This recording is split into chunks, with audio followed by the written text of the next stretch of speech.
Hello students, बच्चों, आज हम आपको केमिस्ट्री में आपके लिए एक टॉपिक लाए हैं रासायनिक साम्यावस्था, जो कि क्लास 11th से रिलेटेड है। क्लास 11th में लास्ट लेसन, फर्स्ट जो पार्ट है उसका लास्ट लेसन है रासायनिक साम्यावस्था, केमिकल इक्विलिब्रियम। तो सबसे पहले हम जानेंगे कि उत्क्रमणीय अभिक्रिया क्या होती है और अनुत्क्रमणीय अभिक्रिया, क्योंकि रासायनिक साम्यावस्था का संबंध उत्क्रमणीय अभिक्रियाओं से है, रिवर्सिबल रिएक्शन से है। तो हम सबसे पहले पढ़ेंगे उत्क्रमणीय अभिक्रिया। उत्क्रमणीय अभिक्रिया, रिवर्सिबल रिएक्शन कहते हैं इसे, रिवर्सिबल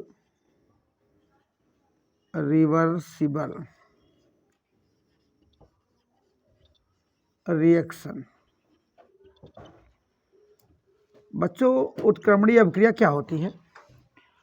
वह रासायनिक अभिक्रिया जो अग्र तथा पश्च दोनों दिशाओं में पूर्ण होती है। क्या बताया? कि वह रासायनिक अभिक्रिया जो अग्र तथा विपरीत दोनों दिशाओं में पूर्ण होती है। हम पश्च भी कह सकते हैं, यानी those organic reactions which are completed in two ways, forward direction and backward direction, are called reversible reaction। अर्थात क्या कहने का तात्पर्य है कि वह रासायनिक अभिक्रिया जो अग्र तथा पश्च दोनों दिशाओं में पूर्ण होती है उत्क्रमणीय अभिक्रिया कहलाती है। तो चलिए एग्जाम्पल देखिए कुछ उत्क्रमणीय अभिक्रियाओं के। कहने का तात्पर्य, अगर हम चाहें तो उत्क्रमणीय अभिक्रिया को हम इस तरह से शो कर सकते हैं कि ए और बी मिल करके सी और डी का निर्माण करते हैं और सी और डी पुनः ए और बी का निर्माण करते हैं। अर्थात ये रिएक्टेंट हैं तब ये प्रोडक्ट बनेंगे और जब ये रिएक्टेंट होंगे तो ये प्रोडक्ट होगा। ठीक है, ये इसकी अग्र अभिक्रिया है जिसे हम फॉरवर्ड रिएक्शन कह सकते हैं, अग्र अभिक्रिया या फॉरवर्ड रिएक्शन, और इसे हम विपरीत अभिक्रिया या पश्च अभिक्रिया कह सकते हैं, बैकवर्ड रिएक्शन। चलिए पश्च भी लिख सकते हैं या विपरीत लिख सकते हैं। तो बच्चों, इसके कुछ एग्जाम्पल देखिए कौन सी अभिक्रियाएं होंगी। एग्जाम्पल क्या है इसके? एग्जाम्पल है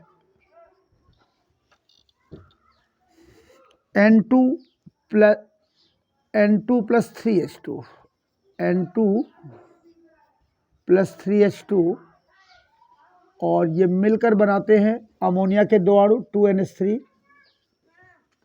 साथ में यहाँ पर 22.4 किलो कैलोरी ऊर्जा भी निर्मित होती है। तो ये अभिक्रिया उत्क्रमणीय अभिक्रिया है। और इसके अतिरिक्त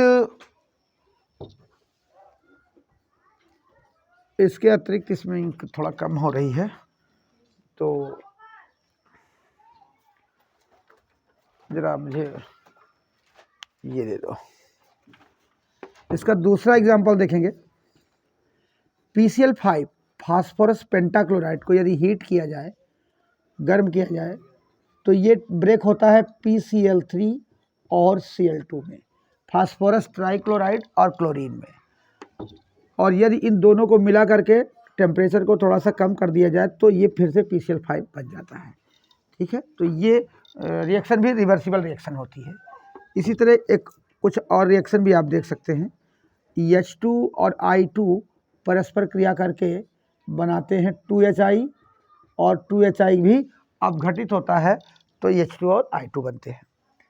ठीक है, तो कुछ इस तरह की अभिक्रिया है। एक और देखें, 2SO2 plus O2 sulphur dioxide में यदि हम ऑक्सीजन से अभिक्रिया कराते हैं तो ये सल्फर ट्राइऑक्साइड बनाता है, और सल्फर ट्राइऑक्साइड अगर अपघटित होता है तो SO2 और O2 में।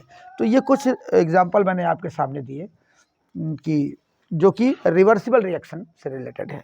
मतलब ऐसी रासायनिक अभिक्रियाएं जो अग्र व पश्च दोनों दिशाओं में पूर्ण होती हैं उन्हें हम उत्क्रमणीय अभिक्रिया कहते हैं, रिवर्सिबल रिएक्शन कहते हैं। और रिवर्सिबल रिएक्शन के लिए ये रिवर्सिबल साइन बनता है, जिसे हम दोनों दिशाओं में शो करते हैं। ठीक है, तो बेटा बात को समझ में आई। वह रासायनिक अपक्रिया जो अग्र व पश्च दोनों दिशाओं में पूर्ण होती है उत्क्रमणीय अपक्रिया कहलाती है। ठीक है, तो पहले इसको नोट करिए, इसका स्क्रीनशॉट लीजिए, फिर मैं आपको इसके आगे बताता हूँ।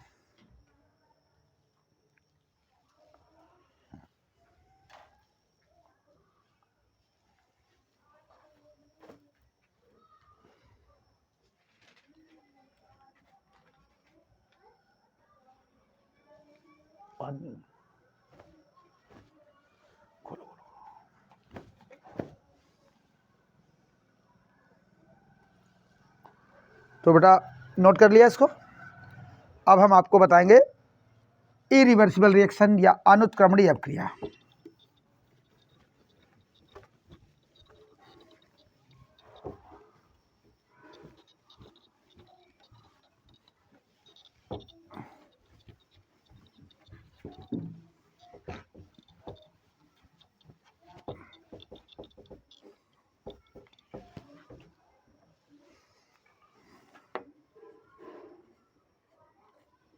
अनुत्क्रमणीय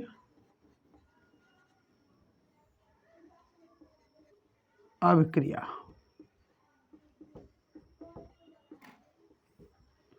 इसे हम इरिवर्सिबल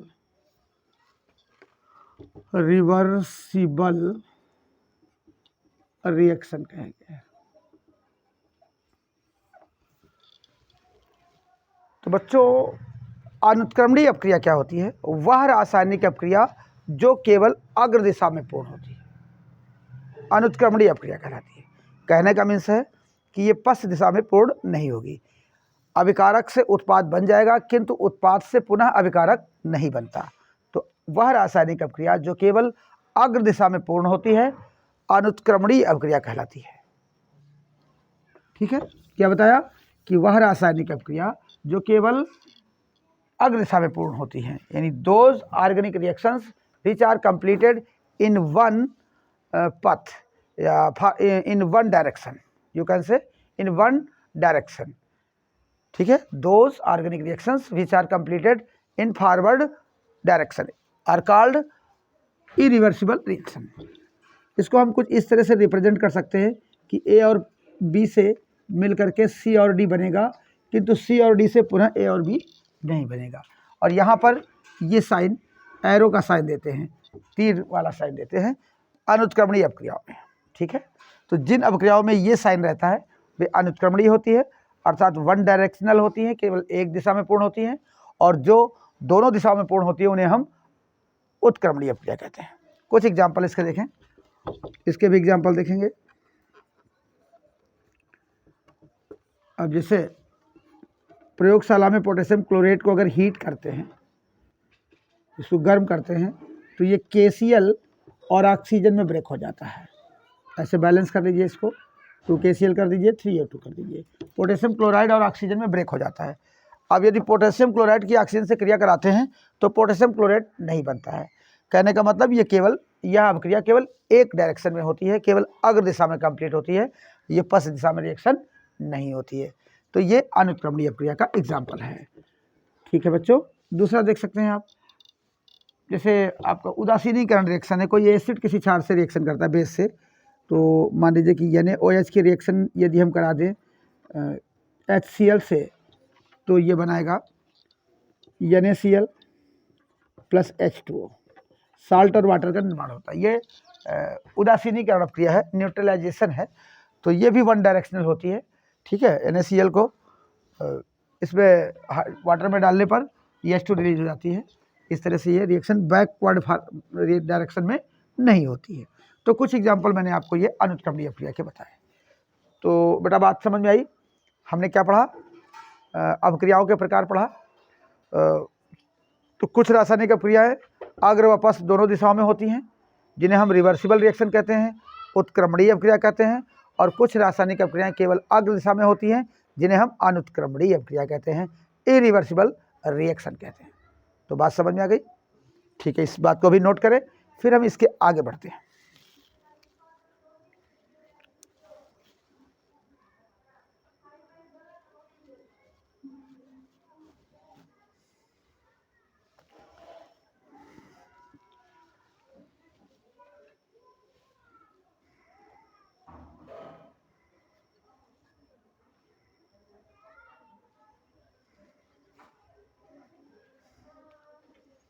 ठीक है बेटा।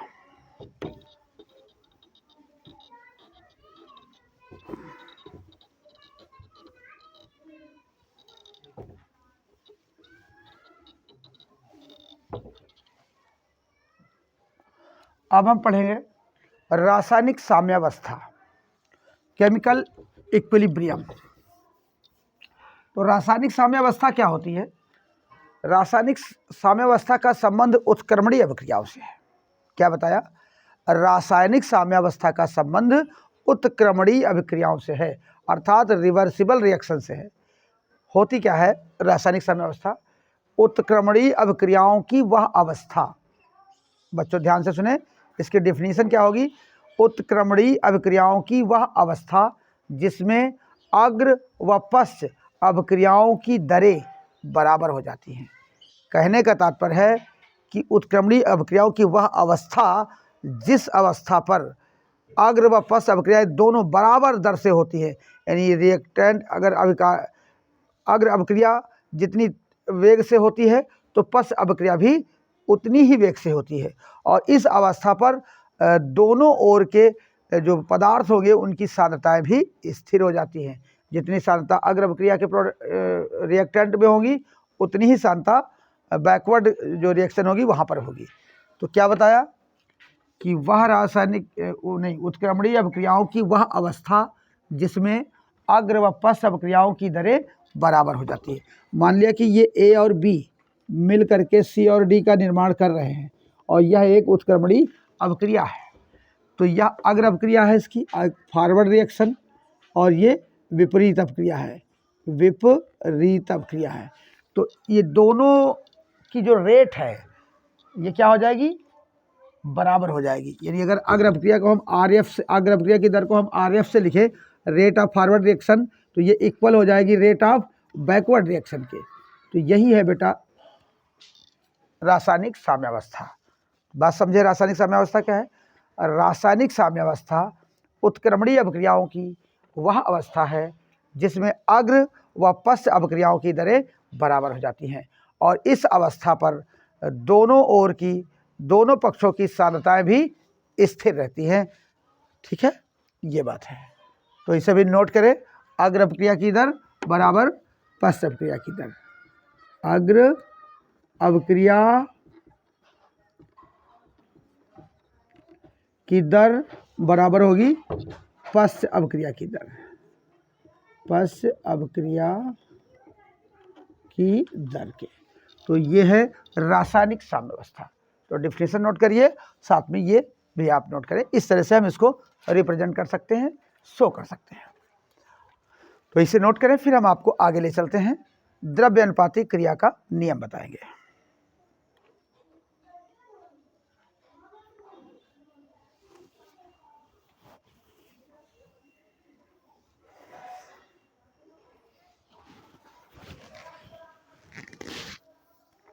तो ठीक है बच्चों, नोट कर लिया। इसके बाद हम आगे बढ़ते हैं और अब हम पढ़ेंगे द्रव्य अनुपातिक क्रिया का नियम। क्या पढ़ेंगे बेटा? द्रव्य अनुपातिक क्रिया का नियम।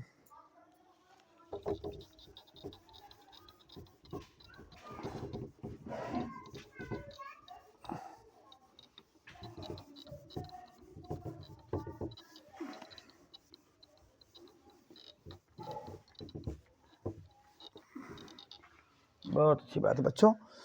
तो अब हम आगे बढ़ते हैं इस लेसन में, द्रव्य अनुपातिक क्रिया का नियम। द्रव्य अनुपातिक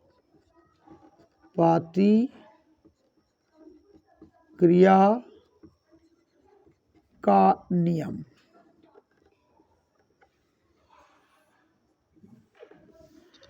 बच्चों, इस नियम का प्रतिपादन गोल्डबर्ग तथा वागे ने 1867 ईस्वी में किया। क्या बताया? इस नियम का प्रतिपादन गोल्डबर्ग तथा वागे ने सन 1867 ईस्वी में किया। गोल्डबर्ग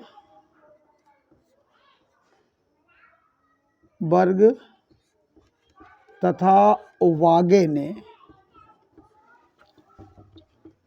सन 1867 ईस्वी में इस नियम का प्रतिपादन किया।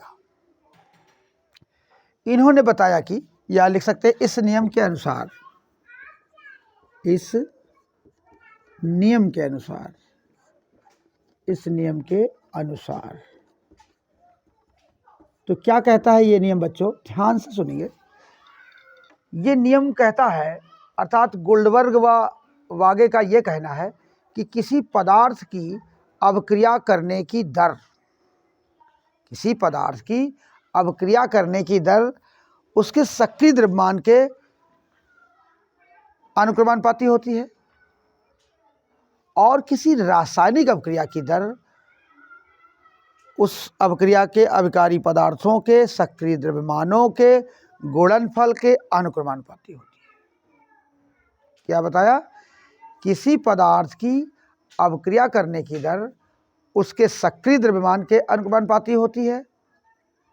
किसी पदार्थ की अवक्रिया करने की दर उसके सक्रिय द्रव्यमान के अनुक्रमानुपाती होती है, और किसी रासायनिक अवक्रिया की दर उस अवक्रिया के अभिकारी पदार्थों के सक्रिय द्रव्यमानों के गुणनफल के अनुक्रमानुपाती होती है। आई बात समझ में? क्या बताया? कोई पदार्थ ए है, मान लिया कोई पदार्थ हमने लिया ए, और इसकी जो अवक्रिया करने की दर है, रेट ऑफ रिएक्शन है, वो किस पर डिपेंड करेगी? इसके सक्रिय द्रव्यमान। सक्रिय द्रव्यमान को बेटा इस तरह से कोष्ठक में लिख करके व्यक्त किया जाता है कि माना ये क्या लिखा हुआ है कि पदार्थ ए का सक्रिय द्रव्यमान लिखा हुआ है, और इसकी जो दर है, अवक्रिया करने की दर है, इस पदार्थ के ए के सक्रिय द्रव्यमान के अनुक्रमानुपाती होगी। और मान लीजिए कि कोई रासायनिक अवक्रिया है, जैसे हम रासायनिक अवक्रिया लेते हैं ए प्लस बी और ये बना रहा है सी प्लस डी, तो अब यहाँ पर अगर हम अवक्रिया की दर निकालेंगे, तो अग्र अवक्रिया की दर अगर हम निकालते हैं, ठीक है, इधर ये पस हो जाएगी, तो अग्र अवक्रिया की दर को हम आर एफ से लिखेंगे। ये किसके अनुक्रमानुपाती होगी? अभिकारी पदार्थों के सक्रिय द्रव्यमानों के गुणनफल के अनुक्रमानुपाती होती है, यानी active mass of A into active mass of B, ये है। तो बेटा क्या डेफिनेशन बात समझ में आई? गोल्डबर्ग तथा वागे ने इस नियम का प्रतिपादन किया। कब किया? 1867 ईस्वी में। इस सिद्धांत के अनुसार किसी पदार्थ की अवक्रिया करने की दर उसके सक्रिय द्रव्यमान के अनुक्रमानुपाती होती है, और किसी रासायनिक अवक्रिया की दर उस अवक्रिया के अभिकारी पदार्थों के सक्रिय द्रव्यमानों के गुणनफल के अनुक्रमानुपाती होती है। परिभाषा आपने नोट कर लिया होगा। अब देखिए, मैंने यहाँ पर एक अवक्रिया लिया है। अवक्रिया है A plus B gives C plus D, और ये रिवर्सिबल रिएक्शन है। यहाँ पर मान लिया कि अग्र अवक्रिया की दर हम आर एफ मानते हैं और पश्च अवक्रिया की दर को आर बी मानेंगे। तो यहाँ पर अग्र अवक्रिया के लिए अभिकारक कौन होंगे? ये हो जाएंगे ए और बी।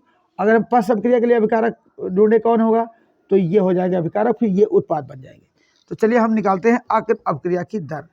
अग्र अवक्रिया की दर, अग्र अवक्रिया की दर R F is proportional to active mass of A and into active mass of B, ये हो गया। ठीक है, दोनों अभिकारकों के सक्रिय द्रव्यमानों के गुणनफल के अनुपाती होती है। चलिए, अगर हम यहाँ से समानुपाती का चिन्ह हटाते हैं तो क्या आएगा? आर एफ इक्वल टू लाओ, तो एक कांस्टेंट आ जाएगा के एफ, हो जाएगा active mass of A into active mass of B, जहाँ पर के एफ क्या है? जहाँ ये समीकरण एक बना दो इसको, जहाँ के एफ अग्र अवक्रिया का वेग स्थिरांक है। अग्र अवक्रिया का वेग स्थिरांक है, स्थिरांक है। ठीक है, इसी प्रकार हम पश्च अवक्रिया की दर भी निकाल सकते हैं। तो चलिए हम निकालते हैं पश्च अवक्रिया की दर। तो पश्च अवक्रिया की दर को हम लिख सकते हैं आर बी से। तो R B is proportional to, अब ये अभिकारक बन जाएंगे, क्योंकि किसी रासायनिक अवक्रिया की दर उनके अभिकारी पदार्थों के सक्रिय द्रव्यमानों के गुणनफल के अनुक्रमानुपाती होती है। तो अगर हम बैकवर्ड रिएक्शन की दर निकालेंगे तो अभिकारक ये बन जाएंगे, उत्पाद ये बनेंगे। तो यहाँ पर क्या लिखेंगे? R B is proportional to active mass of C into active mass of D. आई बात समझ में? क्या करेंगे? अब अगर हम इस प्रोपोर्शनल के चिन्ह को हटाते हैं आर बी लाते हैं, R B is equal to लाते हैं तो एक कांस्टेंट आएगा के बी और active mass of C into active mass of D, इसी तरह रहेगा। इसको हम इक्वेशन सेकंड बना लेंगे और इसे जहाँ पर के बी क्या है तो जहाँ के बी पश्च अभिक्रिया का वेग स्थिरांक है, पश्च अभिक्रिया का वेग स्थिरांक है, वेग स्थिरांक है। ठीक है, अब बच्चों ध्यान देंगे, अब हमने ये एक इक्वेशन बनाया, इक्वेशन फर्स्ट, जहाँ पर आर एफ अग्र अभिक्रिया की दर को लिखा गया है और ये दूसरा इक्वेशन है आर बी जहाँ पर पश्च अभिक्रिया की दर को निकाला गया है। अभी आपने साम्यावस्था में पढ़ा था कि साम्यावस्था पर अग्र और पश्च अभिक्रियाओं की दरें बराबर हो जाती हैं, तो हम साम्यावस्था पर इनको बराबर लिख सकते हैं। लिखेंगे साम्यावस्था पर, साम्यावस्था पर क्या होता है, R F is equal to R B होता है, आर बी यानी आर एफ और आर बी बराबर होते हैं। अग्र अभिक्रिया की दर किसके बराबर होती है, पश्च अभिक्रिया की। तो देखो यहाँ पर देखें समीकरण 1 यानी इक्वेशन फर्स्ट में आर एफ की वैल्यू ये दी है और समीकरण 2 में आर बी की वैल्यू ये दी है। तो जब बायां पक्ष बराबर है साम्यावस्था पर आर एफ बराबर आर बी तो हम इनको भी आपस में बराबर कर सकते हैं। तो अब हम क्या करेंगे, ज़रा यहाँ पर देख लें, इस तरफ देख लें, तो क्या करेंगे, ये पार्ट मतलब ये चीज़ बराबर कर देंगे हम, इसके दाहिने पक्ष को आपस में बराबर कर देंगे। K F into active mass of A into active mass of B is equal to हो जाएगा के बी और active mass of C into active mass of D. अब क्या होगा, अब अगर हम के बी को इसके बटे में ले जाएं तो ये वाला इसके बटे में चला जाएगा, यानी हम लिख सकते हैं के एफ बटे के बी और बराबर इसको रखो active mass of C active mass of D into में और अपान में हो जाएगा active mass of A into active mass of B. ठीक है, अब यहाँ पर देखें जो के एफ और बटे के बी है ये क्या है, तो हम के एफ अपान के बी को लिख सकते हैं के सी। के सी क्या है बच्चों, ये है इक्विलिब्रियम कांस्टेंट, इसको हम साम्य स्थिरांक कहते हैं, साम्य स्थिरांक। तो ये वैल्यू इसके स्थान पर हम के सी रख सकते हैं। तो के सी बराबर हो जाएगा active mass of C into active mass of D upon active mass of A into active mass of B. तो ये आपका साम्य स्थिरांक का व्यंजक प्राप्त हो गया, एक तरह का डेरिवेशन हो गया। कुछ बात समझ में आई बच्चों? तो फिर से एक बार सुन लेंगे, आपका ये डेरिवेशन कंप्लीट हुआ द्रव्यानुपातिक क्रिया के नियम का। तो इसको एक बार देख लें फिर से। मैंने बताया कि इस नियम का प्रतिपादन गोल्डबर्ग तथा बागे ने सन 1867 ईस्वी में किया।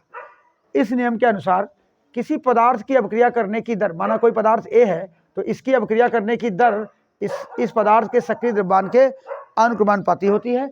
और किसी रासायनिक अभिक्रिया की दर, मान लीजिए कि एक अभिक्रिया मैंने यहाँ पर लिख रखी है, इस अभिक्रिया की दर निकालेंगे अग्र अभिक्रिया की दर, तो आर एफ से लिखेंगे और ये क्या हो जाएगा, इसके अभिकारी पदार्थों के सक्रिय द्रव्यमानों के गुणनफल के अनुक्रमानुपाती।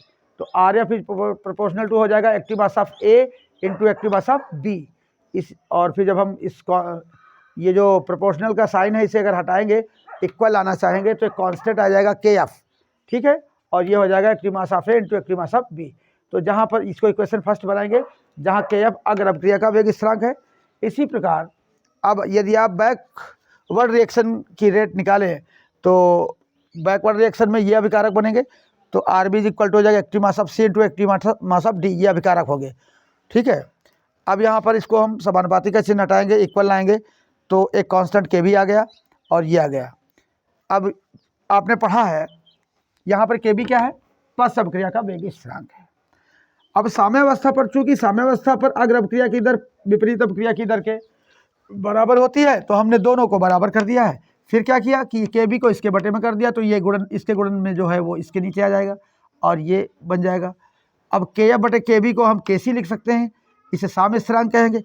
तो साम्य स्थिरांक का व्यंजक बन गया उत्पाद की मोलर सांद्रता, उत्पाद के अभिकारकों की मोलर सांद्रताओं का गुणनफल बटे अभिकारक की मोलर सांद्रताओं का गुणनफल। तो बच्चों ये था द्रव्य अनुपातिक क्रिया का नियम। आज मैंने आपको रासायनिक साम्यावस्था में उत्क्रमणीय रिएक्शन बताया, अनुत्क्रमणीय अभिक्रिया बताई। ठीक है, इसके बाद साम्यावस्था बताई कि साम्यावस्था क्या होती है, और साम्यावस्था पर गोल्डबर्ग तथा वागे का जो नियम दिया गया है ये नियम भी मैंने आपको बताया। आशा है कि बातें आपको समझ में आई होंगी। यदि कहीं कोई डाउट है तो आप कमेंट बॉक्स में कमेंट करिए। यदि आपको मेरा ये वीडियो अच्छा लगा हो, बातें समझ में आई हों, तो हो सके तो लाइक करिए और मेरे चैनल को सब्सक्राइब करिए। धन्यवाद।